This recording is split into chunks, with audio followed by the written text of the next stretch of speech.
अस्सलाम वालेकुम, उम्मीद है कि आप खैरियत से होंगे। एक बड़े वाइज़ आदमी ने कहा था कि अगर आप हमारा पानी बंद करेंगे, हम आपका साँस बंद कर लेंगे। इस विज़डमस हिकमत वाले आदमी का नाम DGISPR है, अहमद चौधरी साहब।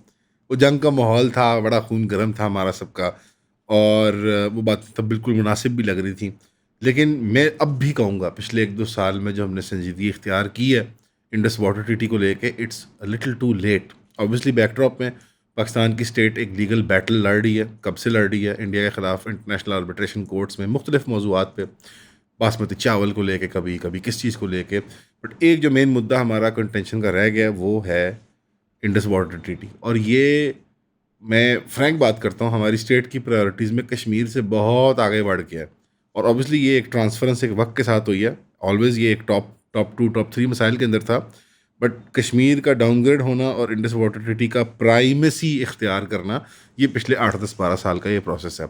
ऑब्वियसली इसके अंदर बड़ा हाथ जो है वो हिंदुत्व की तहरीक का है, RSS और BJP का है, कि जिन्होंने एक नई थिंकिंग क्रिएट की इंडिया के अंदर ऑफ अग्रेशन पाकिस्तान के ख़िलाफ़। अजीत डोवाल जैसे जो उनके सरकारी मुलाजमीन हैं, वो बड़े ओपनली इसकी बात करते हैं कि हमने पाकिस्तान तक लड़ाई लेके जानी है। बलूचिस्तान और खैबर के ज़रिए कॉन्सिक्वेंसेस क्रिएट करना, यानी कि टेररिस्ट एक्टिविटी करवाना, TTP BLA you name it, कोई भी नाम दे दो, जमातुल अहरार दे दो, बाकिर कह दो, शाकिर कह दो, बट प्रॉक्सी अमल करना और इश्तियाल देना। फिर प्रोपेगेंडा लेयर वगैरह तो हैं ही, वो सारी हम डिस्कस करते रहते हैं। लेकिन इंडस वाटर ट्रीटी को, पानी को वेपनाइज करना आपने हमेशा से करता रहा है इंडिया, बट जो उसकी बाकायदा एक डिक्लेयर्ड डॉक्ट्रिन के तौर पे as a declared policy position, वो आपको मोदी रजीम से बरह रास्त नज़र आया बाकायदा। ये मुद्दा अब हमारी पिछली 2-3 झड़पें, टेंशन्स, जब भी डायलॉग्स ब्रेकडाउन हुए, इसका बुनियादी जो पॉइंट बना है वो इंडस वाटर ट्रीटी बना है। इन्फॉर्मेशन मिनिस्टर तारड़ साहब ने भी कह दिया कि हम अपनी लाइफ लाइन की बात कर रहे हैं, किसी हम ट्रीटी की बात नहीं कर रहे। और कोई भी हिम्मत की जाएगी इसको बंद करने की, तो वो डिसाइसिवली उसको मीट किया जाएगा। यानी पाकिस्तान ने अपनी रेड लाइन जो है वो ये डिक्लेयर किया। कश्मीर वाली बात ख़त्म हो गई है, वो पाकिस्तान ने सॉर्ट ऑफ गिव अप कर दिया, मैं मानना पड़ेगा कि भाई ये वाली साइड हमारी, वो वाली साइड तुम्हारी, और इसको कॉन्फ्लिक्ट को बेशक फ्रीज करके रख लो। इस ज़मीन में हमारी 1.5 ट्रैक की कॉन्वर्सेशन चल रही थी। एक डिप्लोमेसी का ट्रैक होता है जिसके अंदर प्राइवेट सिटीजन्स दोनों मुल्कों के, बिजनेस कम्युनिटी के कुछ ये टेक्नोक्रेटिक टाइप्स के कैरेक्टर, इनको मिलवाया जाता है। कोलंबो में बताया जा रहा है, श्रीलंका में मिल रहे थे, लंदन के बारे में कहा जाता है, मुख्तलिफ ममालिक के अंदर मुलाकातें जारी थी 6-8 महीने साल से। और आइडिया ये था कि जो मई के कॉन्फ्लिक्ट के बाद से एक ब्रेक डाउन हुआ है पाकिस्तान और इंडिया के मरासिम के अंदर, उसको ज़रा बहाल किया जाए। ऑब्वियसली इंडियन साइड के अंदर ज़्यादा शिद्दत, दुश्मनी और नफ़रत का आंसर अब भारी है। पहले किसी ज़माने में देखो, जब आर्ग्यूड के नहीं है, तब भी आर्ग्यूबल था मेरे ख्याल में, तब भी हमेशा इंसेप्शन से भारी हिंदू कम्युनिटी की तरफ से, या इंडिया को जो एसेंस बनी है बाद में, वो जो जॉइंट मुस्लिम हिंदू कम्युनिटी थी सब कॉन्टिनेंट में, वो प्रेशर फोर्स ज़्यादा वो हिंदुत्व का ही है, जो शदीद है अपनी नफ़रत में मुसलमानों के ख़िलाफ़। क्योंकि हम या मलीच हैं, या कम अज़ कम वो हिंदू हैं जिनको वापस शुद्धि के ज़रिए, पाकीज़गी के ज़रिए, नाउज़ुबिल्लाह, शिर्क में वापस लाना चाहिए। और मलीखा का मतलब, या मलीच का मतलब होता है बाहर से आने वाले पलीत लोग, और जो सिंधु दरिया के इस तरफ हैं, यानी कि कुछ पंजाब और सिंध का ये वाला हिस्सा और खैबर बलूचिस्तान, अफ़गानिस्तान वगैरह है, तो डेफिनेटली ये पलीत लोग हैं। और ये पुरानी महाभारत के ज़माने से ये इनके बारे में तस्वुर है कि ये पलीत लोग हैं। और जो पाक लोग हैं वो सिंधु के आगे, ये गंगा जमुना के दरमियान रहने वाले लोग हैं। ये हैं वो लोग जो हिंदू, जिनको हम कॉमनली कहते हैं। बट उस ज़माने में तो नहीं है, हिंदू क्या करते थे, ये तो मुख्तलिफ कल्ट्स और मज़ाहिब का मिक्सचर है। लेकिन आज जिसको हम फॉर्मली हिंदू कहते हैं, इस पे सबसे सख्त स्टेटमेंट जो है वो बिलावल भुट्टो साहब की। उन्होंने कहा कि सिंधु दरिया जो है वो हॉर्मुज़ के, एक अबनाए हॉर्मुज़ की तरह चोक पॉइंट बन गया है, उसकी डिसरप्शन पूरी दुनिया में रिवर्बरेट करेगी। और उन्होंने कहा सस्टेनेबल पीस जो है वो ट्रीटी की रेस्टोरेशन जो इंडिया ने रिपील कर दिया, सॉरी, इनअबेशन डाल दिया, उसको अबेट कर दिया, कि अभी हवा में लटका दिया, उन्होंने सस्पेंड कर दिया। और उसने कहा कि ये इंडिया ने हमारी सीज़ फायर की जो कमिटमेंट है उसको ऑनर नहीं किया, जो हमारी अमेरिकन ने नेगोशिएट करवाई थी। वो पानी से मुतल्लिक की गुफ्तगू थी और हमारी बैक चैनल टॉक से मुतल्लिक। और इस ज़मन में न्यूक्लियर ऑप्शन को बिलावल साहब ने रीअट्रेट किया कि हम परसू कर सकते हैं। अब नए हॉर्मुज़ से क्यों तशबीह दी है, ये बहुत एक्यूरेट बात की उन्होंने। कम होता है कि मैं तारड़ साहब और बिलावल भुट्टो साहब को अपनी उनकी हाँ में हाँ मिलाऊं, बट ये बहुत एक्यूरेट बात है, बिकॉज अब नए हॉर्मुज़ की ग्लोबल रेप्रिकॉशंस क्यों हैं? बिकॉज इस्टेब्लिश्ड ऑर्डर जो था उसमें बड़ी शाहराहें, गुजरगाहें, पानी की सोर्सेज, उनके बारे में एक सेटल ट्रीटीज़ बन चुकी हुई थी।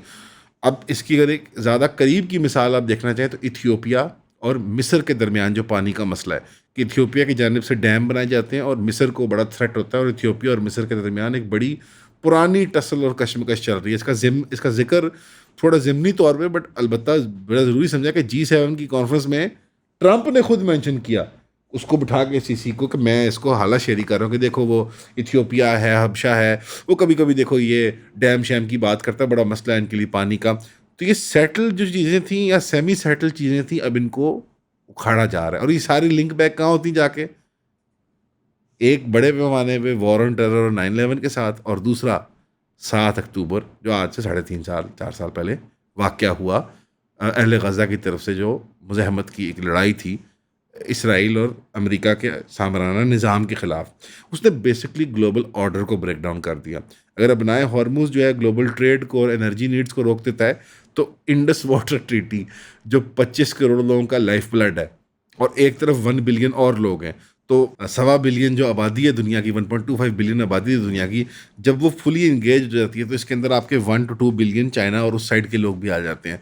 तो 2 से 4 बिलियन लोगों को जब आप एक वॉर के अंदर इंगेज करते हैं ओवर दैट वाटर, तो आप आप 1/4 से लेके हाफ दुनिया को आप उसमें झोंक देते हैं जंग की आग के अंदर। तो global economy, global markets, global order, वो सब तो भूल जाएं। अब बनाया हॉर्मोज को भूल जाएंगे आप लोग। अब बनाया हॉर्मोज तो एक चौहद दुनिया का तेल और वो पेट्रोकेमिकल बाय प्रोडक्ट्स का मसला है ना, ये दुनिया की निस्फ से लेके एक क्वार्टर, एक चौहद तक का, ये तमाम दुनिया का मसला बन जाता है। And that is not a dismantling या disruption of global order, it is a destruction of global order जो तजारती निज़ाम हमने बनाया हुआ है। क्योंकि पाकिस्तान क्या करेगा जवाब में? ये न्यूक्लियर ऑप्शन का जिक्र कर रहे हैं बिलावल साहब, ये क्या होगी? सिर्फ इंडिया हदफ नहीं होगा, बल्कि जंग को, जब जंग में आप कमज़ोर पड़े में, ज़ाहिर बात है हिंदुस्तान हमारे से 6-7 बड़ा गुना मुल्क है, उसकी फ़ौज बड़ी, उसकी इकॉनमी बड़ी, वगैरह वगैरह। तो जब जंग जो है एसिमेट्रिकल होती है, तो फिर एसिमेट्रिकल ना सिर्फ गुरिल्ला लड़ाई लड़ी जाती है, बल्कि जंग को वर्टिकली फैलने के बजाय हॉरिजॉन्टली फैलाया जाता है और मुल्कों को रोप इन किया जाता है कि भाई हाँ तुम भी आ जाओ, तुम भी आ जाओ, तुम भी आ जाओ। इस ज़िमन में आई थिंक ईरान ने साबित कर दी दुनिया के सामने कि ये एक वायबल मॉडल है। तो ये इन्होंने एक state of the art, first of its kind conference की है। मैं बार बार कह रहा हूँ, वो बहुत एहतराम से, लिटिल टू लेट, ये बहुत देर से आ रहा है। ये 20 साल पहले सबक स्कूलों कॉलेजों से पढ़ाना था सवाम को कि हाँ भाई ये मसला है। उस टाइम पे बिजी थे हम वॉर ऑन टेरर की वजह से, हम हिंदुस्तान से दोस्ती और अमन का सबक पढ़ा रहे थे। तो अनफॉर्चुनेटली वो उसके बारे में सोचना थोड़ा रह गया। तो अब एक नस्ल तैयार हो गई जो हिंदुस्तान को ना जानती है, ना उसकी मक्कारियों को, चलाकियों को, शैतानियों को, ना 71 की उस हजीमत को जहाँ मुसलमानों की फ़ौज ने मुशरिकों की फ़ौज के सामने हथियार डाले। सोचिएगा तारीख़ में कहाँ कब ऐसे हुआ है, तो आपको शाज़ व नाज़िर यही एक बड़ा वाक़या मिलेगा जो मिलेगा। और बड़ी मुझे एक अफसोसनाक और हौलनाक तारीख़ है, वो भुला दी गई नौजवानों की आंखों में। और हमें बताया तुम्हारे दुश्मन अफ़गान हैं, तुम्हारे दुश्मन दाढ़ियों वाले, बालों वाले, बड़े खौफनाक से मुल्ले हैं जो फिर रहे हैं गलियों में, तुम्हारे खून के प्यासे हैं, और उनको हमें धड़बों में बंद करके मुर्गियों की तरह मारने की ज़रूरत है। तो अब आप एक नस्ल से कहेंगे कि वो मुशरिकों से लड़ाई करेंगे। मुशरिक क्या होता है? हैरान मत होइएगा, बच्चा कहेगा मुशरिक क्या होता है? ये मोटरसाइकिल का पुर्जा है कोई मुशरिक? तो वो ऐसे नहीं, कौमों के नज़रियात ऐसे नहीं बनते। नीड की, नज़रियात की, अभी मैं बताता था, मुतबादिल बयानियाँ चाहिए मैं अफ़गानिस्तान के ख़िलाफ़ कि वो ख़वारिज हैं, कि काफ़िर हैं, कि मुनाफिक हैं, कि दैरी हैं, कि ज़ंदीक हैं, कि वो बस बड़े गंदे बच्चे हैं। आपको अफ़गानिस्तान के ख़िलाफ़ बयानियाँ चाहिए? आपको हिंदुस्तान के ख़िलाफ़ बयानियाँ चाहिए? ये मई की जंग झड़प जो हिंदुस्तान बार बार आके मेरी पिटाई करने की कोशिश करता है ना, ये गनीमत जाने, मोदी को गनीमत जाने। वो इमरान खान के दौर में वो ना करता एबटाबाद वाले हमले, और इस दौर में भी जो ये शहबाज शरीफ साहब का दौर है, इसमें वो ना करता ये हमले सिविल इंफ्रास्ट्रक्चर पे, वो ना गिराया जाता अभिनंदन का जहाज़ एयरफोर्स की जानिब से, और ये ना गिराए जाते जहाज़, शिवांगी दीवानी का जहाज़ ना गिराया जाता, ये दुनिया मानने वाली रफ़ाइल, यूरोपियन, फ्रेंच एक्सेलेंस, ये ना होता तमाशा, ये एयरफोर्स का कारनामा ना होता, तो फिर इसके बाद क्या होना था। और एक क्लियर एस्केलेटरी ट्रैक है जिस पे इंडिया चल रहा है, उस लिमिटेड सर्जिकल स्ट्राइक को कंपेयर करें इसके साथ। और अब अगर फ़िल्म रेट्रिक बॉलीवुड का is something to go by, तो ये धुरंधर और इस तरह की जो फैंटेसीज़ क्रिएट की जा रही हैं, ये किस चीज़ के लिए क्रिएट की जा रही हैं? ये एक अवाम को तैयार किया जा रहा है। सिविल सर्वेंट्स, ब्यूरोक्रेट्स, फ़ौजी। इस वक़्त जो इंडियन फ़ौज में नौजवान है, उसकी क्या उम्र है? 25 साल से लेके 16 साल उम्र होगी इस वक़्त, बिल्कुल 16 साल और 25 साल की उम्र में जब आदमी इस वक़्त है 2026 के अंदर, तो वो 2010 के अंदर जब ये सारी बकवासियात शुरू हुई थी, उसकी तब क्या उम्र थी? He was a little baby, he was a little baby. वो जो टीवी देख रहा है, वो जो कहानियाँ देख रहा है, वो जो मीडिया देख रहा है, वो जो स्कूल में पढ़ाई कर रहा है, वो यही पढ़ रहा है, मुसलमान हिंदुस्तान में बाहर से आए, सबसे बुरे लोग हैं, ये मुग़ल हैं, मुग़ल दरिंदे थे, मुग़ल जानवर थे, मुग़ल चीर-फाड़ देते थे, हिंदुओं को ज़िबा करते थे, औरतों को बांदी बना के रख लेते थे। मंदिरों को तोड़ देते थे तुम्हारे। मुसलमान गोश्त खाते हैं, गौ माता का बीफ को खाते हैं, मुसलमान जो हैं वो सेक्सुअल प्रेडेटर्स होते हैं, वो तुम्हारी बीवियों से शादियां कर लेंगे। वो वाला मेरा फनीएस्ट, मेरे लिए फ़नी होता है बाय द वे। हम का यानी हम इंडियंस का कोल्ड है, मुसलमान बाहर से आके तुम्हारी बीवी को फंसा लेंगे। ये थोड़ा सा ओन गोल टाइप करते होते हैं वो, लेकिन चलो कोई नहीं यार, उनको इतनी तो माफ़ी है। और इस तरह की वगैरह वगैरह वाहियात बातें। और इंडिया इनविंसिबल है, इंडिया सबसे पावरफुल है, इंडिया विश्व गुरु है, वर्ल्ड पावर है, इंडिया ये है, इंडिया वो है, इंडिया यूँ कर देगा, इंडिया वो कर देगा। इन डिलूजन्स को लेके ना, मैं फ़तह की बात नहीं करता। इंडिया को फ़तह फ़तह याब हिंदुस्तान बेचारों का नसीब नहीं है कि कुल्ली तौर पे फ़तह याब होके ख़ित्ते में वो कायम हो जाए या स्थापित हो जाए। ये उनका नसीब नहीं है, ये नसीब माथों पे लिखे होते हैं, और माथों पे जब आपने वो मला हुआ तो फिर वो नसीब छुप जाते हैं। लेकिन इनका नसीब नहीं है, अनफॉर्चुनेटली। ये एक फैक्ट ऑफ लाइफ है, फैक्ट ऑफ नेचर है, जिस तरह ग्रेविटी है, जिस तरह से सूरज जो है वो। जी, जी, जी, जी, सही कह रहे हैं, सही कह रहे हैं। बस जी क्या करें, आपकी दुआएँ हैं, बड़ा अच्छा रहता है। नहीं, नहीं, नहीं सर, नहीं, नहीं, नहीं, हेलो, हम सरकारी गवर्नमेंट गवर्नमेंट के अगेंस्ट नहीं करते। नहीं, नहीं, नहीं गाइस, बात ये है कि सरकार देती है बहुत सारे पैसे। मसला ये है कि हम ले नहीं सकते। क्यों? क्योंकि हमने सरकार की करनी होती है तनकीद, हमने आपको कोशिश करनी होती है बताने की सच। तो उसके लिए हम क्या करें? दुकान तो चलानी है, एसी भी बंद करना पड़ गया क्योंकि लाइट की फ्लक्चुएशन हो रही है, स्टेबलाइज़र भी खरीदने हैं। तो इसके लिए आप लोग हमारी मदद करते हैं। 3000 की सब्सक्रिप्शन वो वाहिद चीज़ है जो हमें अलाउ करती है रन करने के लिए। हमारे मैट्रिक्स के मेंबर्स जो इस ग्रुप में हैं, उनको डेली की 2 से 3 वीडियोस मिलती हैं एक्सक्लूसिव टॉपिक्स पे, जो किसी और के पास नहीं जाती। तो भाई अगर आप चाहते हैं हम सरकार को बिक जाएँ तो इशारा कर दें, नहीं तो 3000 की सब्सक्रिप्शन खरीदें। शुक्रिया। मशरक़ से निकलता है, मगरिब में सेट होता है। तो ये इनके नसीब में नहीं है, लेकिन ये पागलपन, ये जुनून एक ऐसी क्रिटिकल मैस को अचीव करेगा कि वो किसी भी अमन की बात को पॉजिटिवली नहीं कबूल करेंगे। मेरे ओपिनियन में जिस डेस्परेशन के साथ हमारी स्टेट बाहर आई है, इसका मतलब है कि हमारे 1.5 ट्रैक टॉक्स फेल कर गई हैं। और इसका मतलब यह है कि हिंदुस्तान एक बड़ी लड़ाई के लिए तैयारी कर रहा है, क्योंकि जो उसकी पॉलिटिकल क्लास है वो किसी भी ज़मन में, किसी भी लेवल पे मुसलमान दोस्त और खसूसी पाकिस्तान दोस्त नहीं नज़र आ सकती। उनको बड़ी अपनी दुश्मनी में खुला और पक्का होना पड़ेगा पाकिस्तान के ख़िलाफ़। इस टाइम पे दोबारा सोच लें। मैं बार बार कहता हूँ, पानी की और भी सोर्सेज दुनिया में। ईरान भी पड़ोसी है, अफ़गानिस्तान भी पड़ोसी है। इंडस वाटर तो लेना ही लेना है, लेकिन एक आधा बॉर्डर तो महफूज करके ना, ईरान का भी कुछ हद तक महफूज हो गया, आपकी दोस्ती होगी, आपने उनकी सालिसी कर दी वगैरह वगैरह। लेकिन सवाल ये बनता है कि अब अफ़गानिस्तान का क्या? सबसे बड़ा पोरस और सबसे सो कॉल्ड हमारा एक्टिव और डेंजरस बॉर्डर, वहाँ से हम कब सुलह क्रिएट करेंगे उनके साथ, अगर हम इतने बड़े मार्के में जाने वाले हैं? बहरहाल टू फ्रंट वॉर है, अब तो बन चुकी हुई है, अनफॉर्चुनेटली हमने बना ली। तो क्या हम एक फ्रंट को राम कर सकते हैं, खामोश कर सकते हैं? दोस्ती, सुलह जोई, कारोबार, मुश्तरक कल्चरल वैल्यूज़, तारीख़, तहज़ीब की बुनियाद पे, और एक तरफ जंग करें? एक अटेम्प्ट थी, एक प्रोजेक्ट था कि यही सारी बातें हिंदुस्तान पे फिट की जाएँ, और एक प्रोजेक्ट पाकिस्तान में रहा है कि यही सारी बातें जो मैंने की हैं ये अफ़गानिस्तान पे फिट की जाएँ। डीलर चॉइस है, आपको अफ़गानों के साथ रहना है या आपको हिंदुओं के साथ रहना है। There is no other way to describe it, I am sorry अगर किसी को ऑफेंसिव रह रही है बात ये। हाँ, पाकिस्तान में हिंदू रहते हैं, बट जब हम हिंदू की बात करते हैं तो मुराद इससे ये है उनकी इंडियन हिंदू सुप्रेमेसी की डोमिनेंस। मुराद ये सिर्फ मजहबी, और ऑन सम लेवल मुराद ये भी है कि हम मुसलमान एक मुशरिक की लीगल पॉलिटिकल डोमिनेंस के अंदर नहीं रह सकता, एक एंटीथेटिकल है। तौहीद और शिर्क साथ साथ नहीं चल सकते अनफॉर्चुनेटली। ये इस बड़ी खबर के बैकड्रॉप में लोकल खबर है तो इसकी बनस्बत बहुत छोटी बात, लेकिन छोटी बात नहीं है, खौफनाक है। जो प्लेसेंटा के बारे में हमने, जो माँ के कोख से पैदा होने वाला वो जो ऐसे वो जो लोथड़ा सा जो है गोश्त का जिसके ज़रिए न्यूट्रिएंट्स दिए जाते हैं बच्चे को, वो बड़ा कीमती एक बायोकेमिकल रिसर्च का प्रोडक्ट होता है।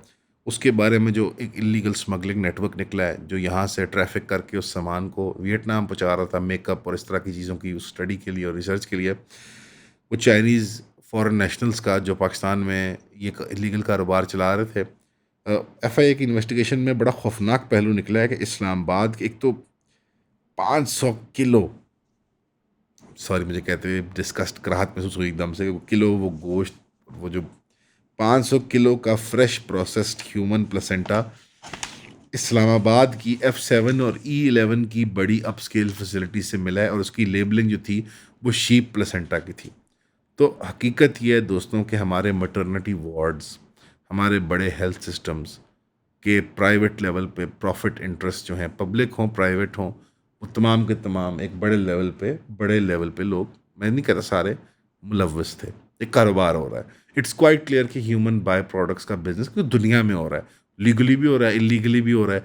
तो ये हम कोई रोटी को चोची नहीं कहते, लो पापा कोई नहीं हमारे ये डॉक्टर हजरात, तो ये होता रहा है। बार बार मैं मेडिकल और फार्मास्यूटिकल इंडस्ट्री को हिट करता हूँ, सवाल पूछता हूँ। कोई लोग कहते हैं कि देखो नहीं वो जानें बचाते हैं, तो ये होता है, तो वो होता है, आप कैसे कह सकते हैं वैक्सीन कैसे ख़राब, तो ये तो उन्हें बेहतर पता बच्चा कैसे पैदा होता। मॉडर्न मेडिसिन से पहले भी इंसान थे, इसके बाद भी होंगे, अब भी हैं। ये गंदगी और ये खौफनाक जो आप देख रहे हैं, ये कितने सालों में लगा होगा इनको सेटअप करने में। 3 बड़े शहरों के अंदर ऑपरेट कर रहे थे, और वहाँ प्राइवेट और पब्लिक अस्पतालों से ये इसको वो कर रहे, अपस्केल एरिया से, महंगे एरिया से, अमीर लोग जहाँ बच्चे पैदा करती हैं औरतें। अब हमें पता ही नहीं है। एक तो रिक्वेस्ट है उलेमा से कि आप आवाम को एजुकेट करें इसके ऊपर, ख़ास तौर पे मेडिकल बोर्ड्स वालों को, कि इंसान के हर जिस्म के अज्जा की बाकायदा एक स्टैंडर्डाइज बोर्ड के ज़रिए तदफीन होनी चाहिए। मैं देखता हूँ नाई की दुकानों में बाल इकट्ठे हुए होते हैं, पंजे लोगों ने कटवाए होते हैं, अपने नाखून वगैरह उधर ही फेंक आते हैं। इसकी ऑर्गेनाइज तरीके से तदफीन होनी चाहिए। और सेम प्लेसेंटा के लिए अनफॉर्चुनेटली हम नहीं अलाउ कर सकते इसको, एक कमर्शियल वेंचर के तौर पे नहीं इस्तेमाल कर सकते। ये हराम है हमारे दीन के अंदर, किसी वजह से हराम है। अगर एक फील्ड ऑफ साइंटिफिक इंक्वायरी में हम पीछे रह जाएंगे, सो बी इट। ये साइंस इल्म साइंस इल्म साइंस इल्म सारा दिन ड्रामा करने वाले जो लोग हैं ना, ये वो कोई हदूद नहीं है जहाँ तक ये नहीं जाएगा। ये बहुत खौफनाक अलामत है। इस ज़मन में मैंने पिछली बार भी जिक्र किया था, कुछ लोगों ने कमेंट्स किए थे कि आप करें प्रोग्राम इसके ऊपर। इंशाल्लाह डिटेल पॉडकास्ट लाएंगे आपके पास, ना सिर्फ इससे लेके मतलब बट अबॉर्शंस, जो इस गायनकोलॉजिकल जो हमारे सेक्सुअल रिप्रोडक्टिव हेल्थ के प्रोसेस हैं, कि हमारी एनजीओ क्लास ने पिछले 20-25 साल में औरतों की जिस्मानी सेहत, फैमिली प्लानिंग और मुख्तलिफ हथकंडे और बहानों के ज़रिए अबॉर्शन की ख़तरनाक प्रैक्टिस और उसका ख़तरनाक खेल हमारे मुल्क में इंट्रोड्यूस कर दिया है, जो मुतलकन अक्सर उलमा के नज़दीक हराम है, और कहीं के नज़दीक जो है उसके अंदर कुछ गुंजाइश है जहाँ माँ की सेहत वेत का यह मसला हो। तो ये बड़ा ख़तरनाक अबॉर्शन का खेल खेला गया है। इसके बारे में इंशाल्लाह कभी किसी दिन पूरी तफसीली स्टोरी करेंगे आप लोगों के लिए, लेकिन अभी आज का वक्त नहीं है। अभी बस दुआ करें कि ये जो हुआ है एक्ट, ये पकड़ा गया है, तो ये किसी ईमानदार अफसर के हाथ में आए जिसके जहन में संजीदगी के साथ ख्वाहिश है कि इसको क्रैक डाउन करके डिसमेंटल करना है। नहीं तो ये एक आया गया खेल बन जाएगा। बहुत खौफनाक। आई एम सो सॉरी, मुझे ये रिपोर्टिंग करते हुए मेरे लिए बहुत डिस्कस्टिंग है ये स्टोरी। बाकी इंटरनेशनल के अंदर ट्रंप और ईरान ने मैं ट्रंप और ईरान कह रहा हूँ, मुराद अमेरिका है, बट ट्रंप एक इज हिज ओन थिंग। उन्होंने डिस्प्यूटेड एक ओपिनियन दे दिया दोहा टॉक्स के ऊपर। ईरान कहता है हम नहीं आते, ट्रंप कहता है भाई तुमने तो बुलाया था बात करने के लिए। तो सच कौन बोल रहा है? ईरान बोल रहा है। ट्रंप झूठा है, एवरीवन नोज दिस। बाकी ये है कि Trump said that Iran had requested the meeting in Doha Tuesday पे, और वाइट हाउस ने कहा कि स्टीव विटकॉफ और जेरेड कुश्नर जो है वो जाएंगे कतर इन हाई लेवल टॉक्स के लिए। तेहरान की फॉरेन मिनिस्टर ने डिनाई किया कि हमारी कोई प्लान नेगोशिएशन नहीं है, और अपनी एक्सपर्ट डेलीगेशन को दोहा हम भेज देंगे एज अ फॉलो अप, कि जो यूएस ने एमओयू के अंदर वो किया था, यानी नेगोशिएट नहीं के लिए बैठ रहे हैं हम एमओयू की इम्प्लीमेंटेशन के लिए आपके कहने पे आ रहे हैं कि भाई क्यों नहीं हो रहा, उस पर क्या हो रहा है मसला। जो आपको पता है कि 2-3 ना सिर्फ वो जो एक्सचेंज ऑफ फायर्स हुए हैं, बल्कि जो फ्रोजन फंड्स की रिलीज़ का प्रोसेस है वो अटका हुआ है। और ट्रंप ऐसे शो कर रहा है कि तुम मेरी मिन्नत समाजित करके मुझे पेमेंट के लिए, वसूली के लिए यहाँ बुला रहे हो, मैंने तो तुम्हें तो घास नहीं डाली, ये एक वो बड़ी टिपिकल, क्योंकि वो जो ऑप्टिक्स की पॉलिटिक्स है वो ट्रम्प को बहुत ज़रूरत है खेलने के लिए, ना सिर्फ ग्लोबली बट डोमेस्टिकली उसने दिखाना है कि मैं ईरान को घुटनों पे ले आया हूँ अपने। बहरहाल अल्लाह बेहतर जानता है कि हकीकत क्या है, लेकिन मोस्ट लाइकली ये है कि डोनाल्ड ट्रम्प ये एक फसाद या एक कोरियोग्राफ तमाशा खेल रहा है, बिकॉज उसने उसमें से कुछ वो निकालना है पॉलिटिकल विन। इसमें 3 मैं आरा पेश करना चाहूँगा। एक मोहम्मद अली शेबानी साहब की, उन्होंने तेहरान से रिपोर्ट किया कि वाशिंगटन को 2 तरह से मैं पढ़ता हूँ। एक, या इंटरनली इनमें स्प्लिट है कि अंदर दरार पड़ी हुई है कि रूबियो और वैंस, मार्को रूबियो एक पोटेंशियल प्रेसिडेंशियल कैंडिडेट है और जेडी वैंस जो इस वक्त वाइस प्रेसिडेंट है, ये एक तरफ खींच रहे हैं एडमिनिस्ट्रेशन को कि सुलह करो और जान छुड़ाओ, और ये एक स्प्लिट है, या ये है कि सिंपली चकमा दिया जा रहा है अमेरिकन स्टेट की तरफ से कि वो लेफ्ट दिखा के राइट मार रहे हैं। यहाँ पे उसने जो चकमे वाली बात है ना, उसको साबित करने के लिए जो एक पुराने मेंबर पार्लियामेंट है रिटायर्ड निज़ामुद्दीन मूसवी साहब ईरान के, उनको कोट किया। उन्होंने कहा कि एक पैरेलल ट्रैक चलाया जा रहा है, यानी हमें कैरेट दिखाई जा रही है लेकिन पीछे से स्टिक तैयार की जा रही है, और उन्होंने कहा है कि यूएस मल्टीपल फ्रंट्स पे एडवांस कर रहा है, यानी वो एक ओमान बैक्ड अल्टरनेटिव क्रिएट कर रहा है कि ऐसा रास्ता बन जाए कि ओमान के ज़रिए जो है वो ईरान को बाईपास करके एक कॉरिडोर हॉर्मुज़ के अंदर बना लिया जाए, और इन द मीन वाइल वो ईरान को टेबल के ऊपर रख रहा है बिजी रखने के लिए, यानी ईरान को वो टाइम बाय कर रहा है ताकि वो पीछे से ऐसी चीज़, एक फीजिबिलिटी उसकी टेक्नोलॉजिकल फीजिबिलिटी भी फिगर आउट कर ले, और उसकी पॉलिटिकल वायबिलिटी गल्फ ममालिक के लिए कि यार ये इस तरह से हम कर लेते हैं, ईरान को हम साइड लाइन खुद लाइन कर दें। और ये बहुत ख़तरनाक चीज़ होगी ईरान के लिए, क्योंकि ईरान के पास बुनियादी वाहिद जो लेवरेजिंग रह गई है other than ballistic and drone capabilities, उसकी जोग्राफियाई लेवरेजिंग है, और ये मौत होगी बड़ी ख़तरनाक किस्म की इस पूरे अमन प्रोसेस की। यहाँ पे केओस मच जाएगा, इस पूरे रीजन के अंदर आग लग जाएगी। दूसरे लेवल पे आराश राइसन शहजाद, वो ईरान को कहते हैं कि वो 1972 को चेस कर रहा है अपने, कि वो चाहता है कि मुझे कबूल भी किया जाए इस तरह के शाह के ज़माने में मैं किया गया था, और मेरे नॉर्मल ताल्लुकात हों अमेरिका के साथ, लेकिन मैं डिपेंडेंट ना हूँ, मैं ताबेदार ना हूँ। यानी ईरान को अंग्रेज़ी में कहेंगे it is trying to have its cake and eat it as well, यानी कि वो चाह रहा है कि केक हो भी और उसको मैं खा भी लूँ, या केक को खा सकते हैं या केक को आप सजा के रख सकते हैं बाद में खाने के लिए, दोनों चीज़ें नहीं हो सकती। और उन्होंने कहा कि जो निक्सन ने जिस तरह चाइना को खोला था और वो सारा एक मामला हुआ कि चाइना ने एंजॉय किया अमेरिका के रिलेशनशिप को, कारोबार भी किया, लेकिन चाइना को ताबेदारी उस तरह से अमेरिका की नहीं करनी पड़ी, हालांकि लेकिन मेरी राय में करनी पड़ी काफ़ी देर। और वो कहना चाह रहा है कि तारीख जो है वो इसके ख़िलाफ़ हो चुकी हुई है, यूएस को कोई स्ट्रेटिजिक नीड नहीं है ईरान के लिए, जैसे कि एक ज़माने में चाइना की यूएसएसआर के ख़िलाफ़ उसको नीड थी। यानी चाइना को बिल्ड करने के लिए उसको रशिया के ख़िलाफ़, सोवियत रशिया के ख़िलाफ़ एक नीड थी, एक इंडस्ट्रियल यहाँ इकॉनमी की, और चाइना और रशिया के दरमियान स्प्लिट भी आया उस ज़माने में, आपको पता है। इसी तरह जैसे हम अफगानिस्तान की बात करते हैं कि अभी तो अफगानिस्तान में पाकिस्तान का क्राइसिस है, तो करे ना, अच्छी बात है ना, क्राइसिस है, अमेरिका को दोबारा अफगानिस्तान की ज़रूरत इस वक्त नहीं है, तो वो अपनी अहमियत को इस तरह ईरान बिल्ड करना चाह रहा है, शायद वो नहीं बन सकती अगर अमेरिका, यानी गुत्थी अगर ये सुलझा ली जाए कि हॉर्मुज़ में अल्टरनेटिव हो ईरान के अलावा, तो अमेरिका खुशी खुशी ईरान को तबाही के दहाने पे पहुंचा देगा, माज़अल्लाह सुम्मा माज़अल्लाह। तो ये उन्होंने एक बात की और कहा कि ये ईरान एक स्ट्रेटिजिक मिस्टेक बना रहा है, इट्स लाइक स्ट्रेटिजिक वर्टिगो, वो चक्कर खा के उसी बात पे ही जा रहा है। वर्टिगो एक बीमारी होती है जहाँ आपके इनर रियर बैलेंस ख़राब हो जाता है और आपको चक्कर आते हैं। तो अल्लाह ना करे कि इतनी नाइव थिंकिंग है ईरान की मैनेजमेंट के अंदर।